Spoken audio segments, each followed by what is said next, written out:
দবকাত দেউৰেকৰ অসৎ প্ৰস্তাৱ গ্ৰহণ নকৰি বিপদত বোৱাৰী। অসৎ প্ৰস্তাৱ গ্ৰহণ নকৰাৰ বাবেই নবৌৱেকক আক্ৰমণ দেউৰেকৰ। দবকাৰ গণিপুৰৰ দক্ষিণ নোৱাপিলত সংঘটিত হৈছে এই ঘটনা। ইমৰান হুছেইন নামৰ এজন যুৱকে নবৌৱেকক দিছিল অসৎ প্ৰস্তাৱ। এই প্ৰস্তাৱ গ্ৰহণ কৰা নাছিল ইমৰানৰ নবৌ ৰেজবিন চুলতানে, যাৰ বাবে নবৌক গোপনে আক্ৰমণ লক্ষ্য কৰি লৈছিল দেউৰেক ইমৰান হুছেইনে।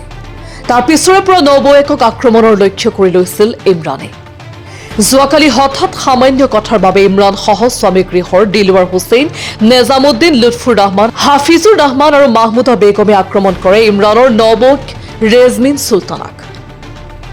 সেই ৰেজমিনৰ পিতৃগৃহৰ লোকে মাৰপিটৰ খবৰ পাই ঘটনাস্থলীত আহে আৰু সেই সময়তে ৰেজমিন চুলতানা সহ পিতৃগৃহৰ ৰুকিয়া বেগম, ফয়জুৰ ৰহমান আৰু তামান্না বেগমকো ভয়ংকৰ আক্ৰমণ কৰে।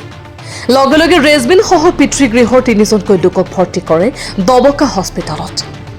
ঘটনা সংক্ৰান্তত মুৰাদঝাৰ থানাত এজাহাৰ দাখিল কৰে ভুক্তভোগী পৰিয়ালটোৱে। সম্প্ৰতি আৰক্ষীক উচিত তদন্তৰ দাবী জনাইছে ভুক্তভোগীয়ে।